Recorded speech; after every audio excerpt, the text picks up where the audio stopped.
इसके अंदर हमारी एक बहुत बड़ी टीम तैयार हुई और हमने लगातार प्रयास किए कि इस जिले को, इस क्षेत्र को कैसे आगे लाया जाए और राहुल गांधी जी के सपनों को कैसे पूरा किया जाए, जिसके तहत कुछ बिंदुओं पर ये जिले में आयोजित कार्यक्रम किया जा रहा है। उसके प्रमुख बिंदुओं में से जिसके ऊपर हम पिछले कई वर्षों से लगातार कार्य कर रहे हैं, पैसा कानून, इसमें प्रमुख बिंदु रखा गया है। साथियों, पूर्व वक्ताओं ने भी बताया, आप सब पता है कि जिले में अगर पैसा कानून मजबूत हो सकता है तो आने वाले समय के पंचायती राज चुनाव को ध्यान में रखकर हम सब एक अच्छा निर्णय लेते हैं। हमारे मेंबर से लेके, सरपंच से लेके, प्रधान से लेके, जिला परिषद से लेके जिला प्रमुख तक के निर्णय में हमें हमारी पॉजिटिव सोच के साथ काम करना पड़ेगा, तब जाके हम लोग इस पैसा कानून को बांसवाड़ा जिले में 100% लागू कर पाएंगे। हमारा सपना है, हमारा ध्येय है कि आने वाले समय में बांसवाड़ा जिला 100% पैसा कानून के तहत होगा। ये हमारी उम्मीद और विश्वास भी है। उसके पीछे के कारण को आपको समझना होगा कि हमने कोशिशें की थी कि कांग्रेस का व्यक्ति किस तरीके से मजबूत हो इस देश में पैसा कानून। मैं याद करना चाहूंगा दिलीप सिंह जी भूरिया साहब को, भूरिया कंपनी के माध्यम से, जिन्होंने जो है पैसा कानून को यहां लेके आए और पैसा कानून को मजबूत किया।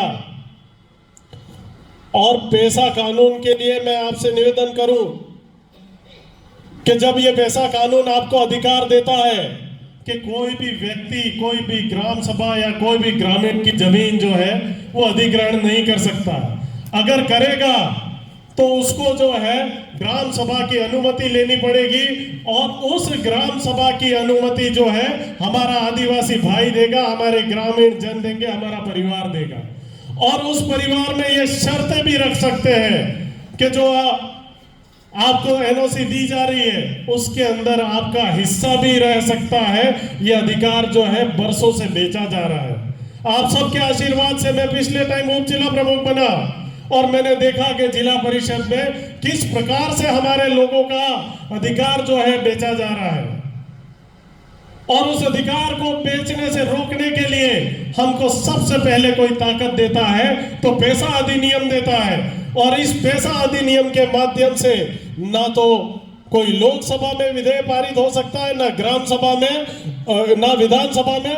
अगर कोई डिसीजन पावर रहेगा, किसी का फैसला होगा तो वो गांव का होगा। उसको मजबूत करने के लिए हम लोग लगातार तैयारी कर रहे हैं। आने वाले समय में हम किस प्रकार से इसको मजबूत कर सकते हैं, किस प्रकार से इसको रोका जा सकता है, ये मैं आपसे कई महीनों से मैं निवेदन भी करता आ रहा हूं और हम लोग हर चर्चा में भी कर रहे हैं। ये पैसा अधिनियम हम सबको, आने वाली पीढ़ी को मजबूत करेगा। साथियों, आज हमारा व्यक्ति किसी माइंस में, किसी फैक्ट्री में मजदूर की तरह काम कर रहा है। हमारे माता पिताओं ने और हमारे बड़े बुजुर्गों ने मजदूर की तरह काम किया और मजदूरी करते करते यहां तक हमको पढ़ा लिखा के भेजा है। और हमारी जिम्मेदारी है कि उनकी इस मेहनत को जो है मालिक तक बनने का अधिकार हमारे पास में है। कांग्रेस सरकार ने मालिक बनने का अधिकार दिया है और उसको पूरा करने के लिए हम लोग मेहनत करें। हाँ साथियों, ये संभव है। और राहुल गांधी जी की जो सोच है, उनका विजन है, उनके मामलों में हमारे दशरथ जी प्रभारी जी कह रहे थे कि कितने लोग हैं जो पीएसयू में आदिवासियों का नेतृत्व करते हैं, कितने लोग हैं ऐसे जो विभिन्न संस्थाओं में आदिवासियों को आगे लाने का काम करते हैं। मैं आपसे निवेदन करूं, अभी बात निकली थी कि एनटीपीसी और एनपीसीआईएल करीब 42,000 करोड़ रुपए का काम यहाँ करने जा रहे हैं। हमारे राहुल गांधी जी का सपना है कि उस 42,000 करोड़ रुपए के कामों में आदिवासियों का हिस्सा हो। हमारे अंकित जी बता रहे थे कि जमीन हमारी गई है, आदिवासियों की, हमारे भाइयों की गई है, हमारे परिवारों की गई है, लेकिन हिस्सेदारी नाम की कोई चीज हमको नहीं मिल रही है। हम तो सिर्फ ये चाहते हैं कि जो अधिनियमों में है, नियमों में है, संविधान में है, उस संविधान के नियमों का फायदा हमारे लोगों तक पहुंच जाए। हम अलग से बनाने की कोई मांग नहीं करते, लेकिन अभी कोई सुनने वाला नहीं है, क्योंकि हमारे सुनने वाला सड़कों पर संघर्ष कर रहा है, हमारे बीच में रहकर हमारी लड़ाई लड़ रहा है। अगर उनके हाथ मजबूत करने हैं तो हम सबको एक होना पड़ेगा, एक साथ चलना पड़ेगा। कुछ आदिवासी विरोधी ताकतों ने हम सबको अलग करने की ठान रखी है, हमारे बीच में अलग पार्टियां लाके हमको अलग अलग फूट डालो और राज करो वाली नीतियों पे काम कर रहे हैं। वो चाहते हैं कि आदिवासी एक रहेगा तो ये अपने अधिकार छीन लेगा, अपने अधिकारों के लिए लड़ेगा और उसके अधिकारों के मार्फत जो है वो ये आगे बढ़ जाएगा। इसलिए इन्होंने दूसरी पार्टियां तैयार करके हमको गुमराह करने का काम किया है। लेकिन साथियों, 1996 हो या फिर 2011 हो, अगर कांग्रेस ने आपकी राह खोली है, आपके लिए नए रास्ते बनाए हैं, आपको मजदूर से लेकर मालिक बनने का रास्ता तय कराने का काम किया है, तो कांग्रेस ने किया है। आज समय है, हमारा नेता सड़कों पर हमारे लोगों की लड़ाई लड़ रहा है। मणिपुर चाहे देख लो, वहां पर हमारे आदिवासी भाई बहनों को जिंदा जला दिया गया, आदिवासी बहनों को रेप करके जिंदा जला दिया गया, सड़कों पे दौड़ा गया। तब कोई साथ में नहीं था, क्योंकि कोई आदिवासियों को नहीं समझता था। हमारे नेता राहुल गांधी थे जो आदिवासियों की लड़ाई के लिए पहली बार वहां गए, उनके सुख दुख दर्द को बांटा और उनके साथ खड़े रहे। ये हिम्मत किसी में है तो गांधी परिवार के नेताओं में है। उसके पीछे का कारण भी अपन खोजते हैं। मैं अजय जी आपसे निवेदन करता हूं कि वो फोटो है राहुल जी का, वो चलाएं। मैं एक पिक्चर में आपको बताना चाहूंगा कि राजीव गांधी जी जब प्रधानमंत्री थे और उनके साथ में एक बच्चा, बहुत मासूम बच्चा जो है राजीव गांधी जी के साथ में अपने आदिवासियों की पंगत में बैठ के पत्तल धोने में खाना खा रहे हैं। वो ये राजीव गांधी जी उनको सिखा के गए हैं कि बेटा, इस देश का मूल मालिक, इस देश का मूल धन और इस देश के लिए कोई काम आ सकता और आगे बढ़ सकता है तो ये आदिवासी है, इनकी लड़ाई लड़ना। और आज तक वो सीख के कारण वो राहुल गांधी जी जो है लगातार जो है हमारी लड़ाई लड़ रहे हैं। राहुल गांधी जी के कामों को देखें, उनकी मंशा को देखें तो वो किस प्रकार से आदिवासियों को आगे ला सकते हैं, उस पे काम करते हैं, उसके लिए मेहनत करते हैं। साथियों, मुझे उम्मीद है, मुझे विश्वास भी है कि जिसके पिता ने अपने जिस्म का हर लहू का बूंद इस जमीन को पिला दिया और हमारे लोगों को आगे लाने का काम किया, वो हमारे लिए कभी गलत फैसला नहीं ले सकता। हमें विश्वास तो करना पड़ेगा साथियों, विश्वास तो करना पड़ेगा, लड़ना भी पड़ेगा और लगातार आगे बढ़ना भी पड़ेगा। मैं आपको बताऊं, यहां पर कई सारे लोग ये सोचते होंगे कि मेरे पास कौन सा पद है जो मैं इस लड़ाई को लड़ूं, मेरे लिए कांग्रेस ने क्या किया जो मैं इस लड़ाई को लड़ूं। मेरे साथियों, बाबा साहब ने जो संविधान बनाया था उसको बचाकर हमारे तक पहुंचाने का काम, हमारे लिए संरक्षित करने का काम किसी ने किया है तो कांग्रेस सरकार ने किया है, राहुल गांधी जी ने किया है। हमको कपड़े पहनने की आजादी नहीं दी, हमको सही बात बोलने की आजादी नहीं दी, हमको इस तरीके के कार्यक्रम करने की आजादी नहीं दी। ये हमारा अधिकार किसी ने संरक्षित रखा है तो हमारी कांग्रेस सरकार ने रखा है, राहुल गांधी जी ने रखा। ये पिक्चर मेरे साथी ने आपको बताई है, ये राहुल गांधी जी है और वो राजीव गांधी जी है साथियों। अब ये बताइए, आप सब में हमारे लोगों ने इस प्रकार से बैठ के खाना खाया है कि नहीं खाया? एक बार हाथ खड़े करो जिन्होंने ऐसे खाना खाया। अब आप बताइए कि जो पिता एक अपने बेटे को ये शिक्षा दे रहा है कि बेटा जमीन पर बैठकर पत्तलों में खाना खाना, क्योंकि वो लोग अपने हैं जिनके साथ में, जिनके बीच में रहकर हम खाना खा रहे हैं, वो आदिवासियों के लिए कोई गलत फैसला ले सकता है? मुझे विश्वास है राहुल गांधी जी ने आज तक कोई गलत फैसला हमारे लिए नहीं लिया।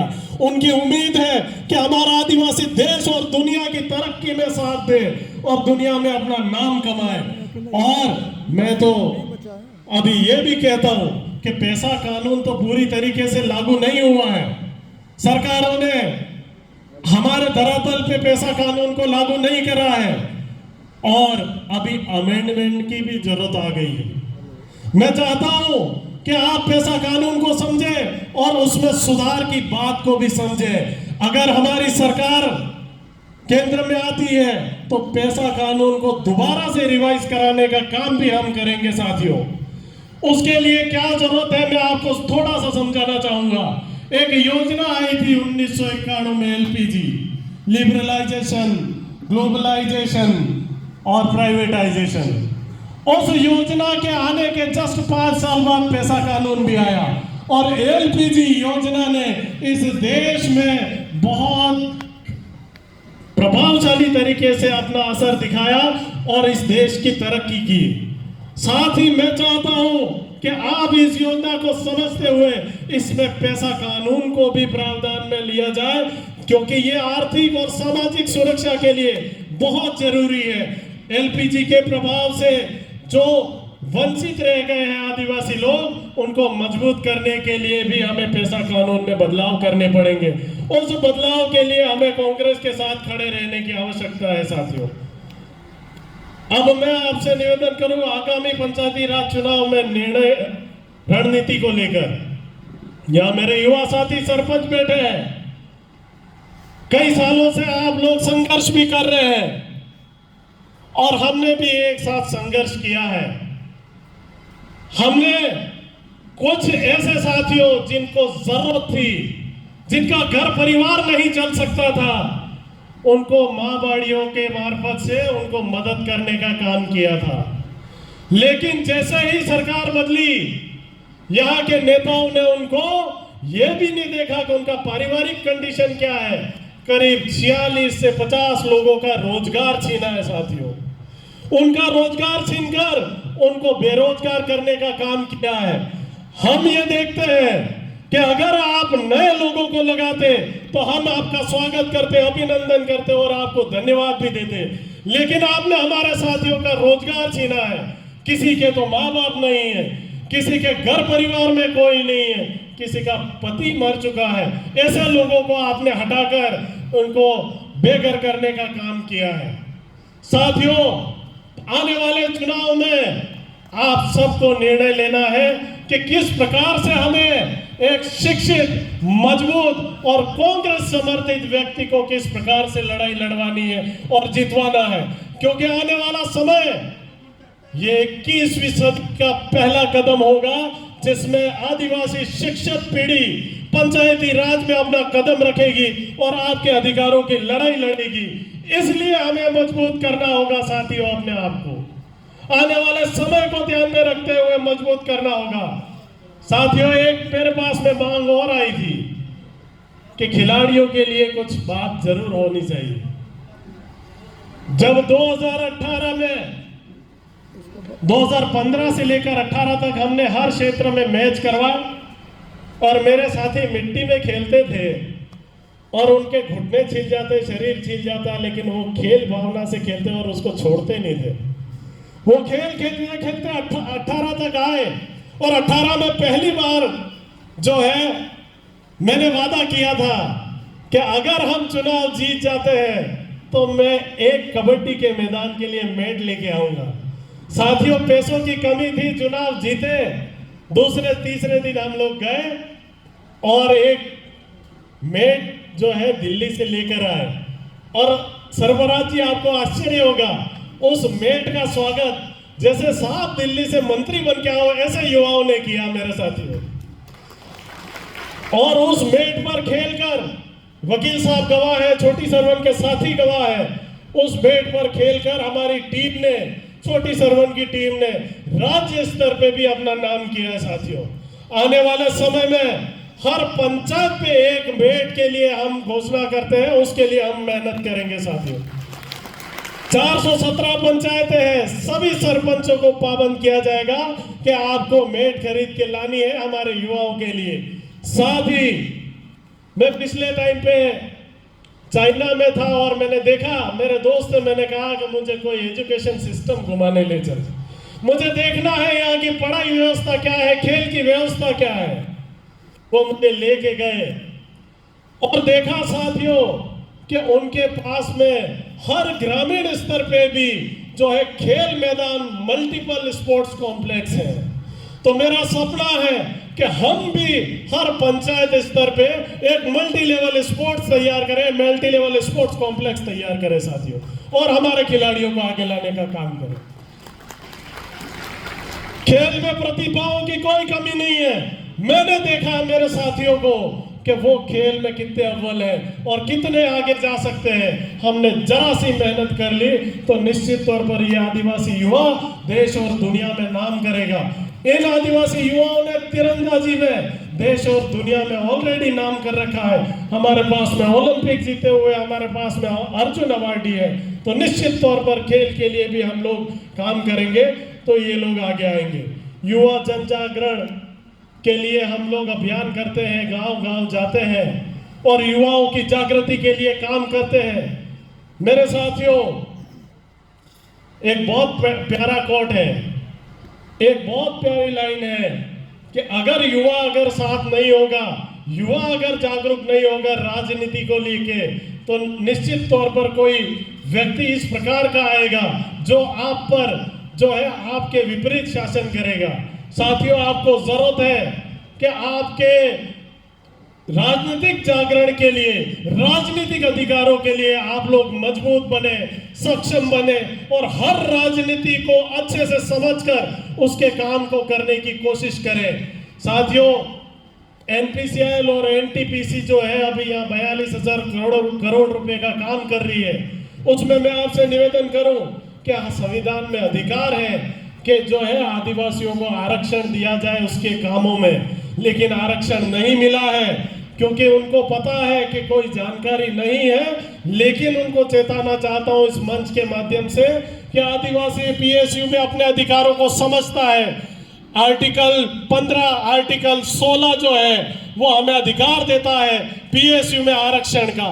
उस आरक्षण में अभी तक जो एनटीपीसी और एनपीसीएल ने जो टेंडर किए हैं उसके अंदर आरक्षण व्यवस्था नहीं करी गई है। आने वाले समय में अगर आपको मजदूर से मालिक बनना है तो ये आरक्षण भी लेना होगा और इस आरक्षण के लिए भी लंबी लड़ाई लड़नी होगी। हमारे साथी छोटी सरवन के अंकित जी कह के पानी सिंचाई का कि जमीन हमारी गई है, हमारे लोगों ने त्याग किया है और माही डैम का पानी दूसरे जिलों में दिया जा रहा है।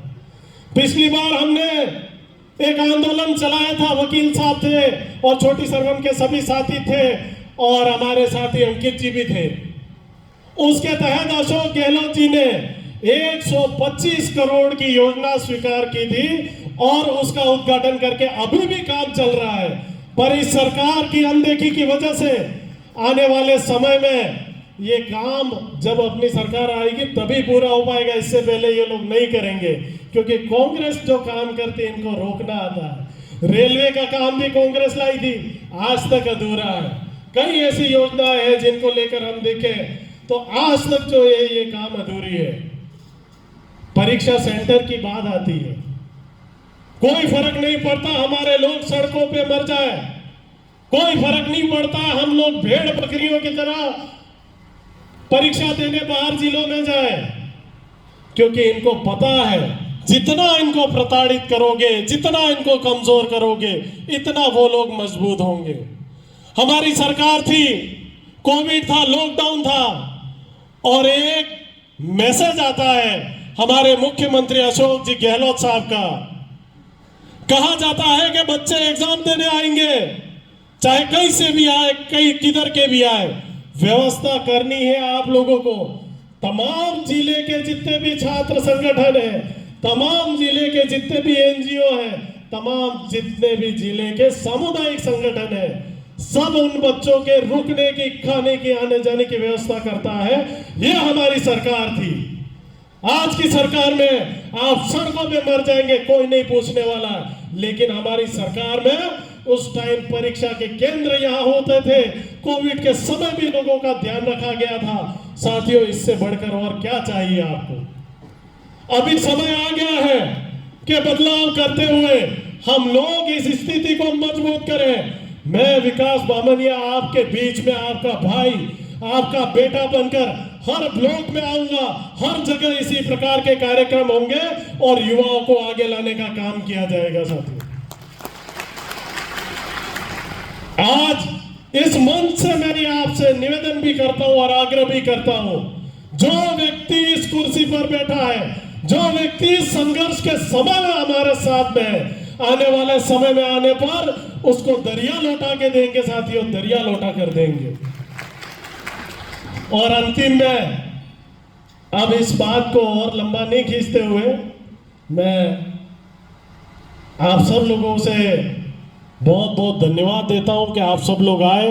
आप सब लोगों को इस उम्मीद के साथ में आज के कार्यक्रम को भी हम लोग बहुत जल्दी ख़त्म करेंगे कि आप लोगों ने इतना साथ दिया। और दो पंक्तियां कहते हुए अपनी बात खत्म करता हूं। एहसान मेरे दिल पे तुम्हारा है दोस्तों, एहसान मेरे दिल पे तुम्हारा है दोस्तों, ये दिल तुम्हारे प्यार का मारा है दोस्तों, ये दिल तुम्हारे प्यार का मारा है दोस्तों। आप सभी को जय जवाहर, जय आदिवासी, जय कांग्रेस, विजय कांग्रेस। और आप सबको बहुत बहुत शुभकामनाएं। जय हिंद, जय भारत। धन्यवाद साथियों।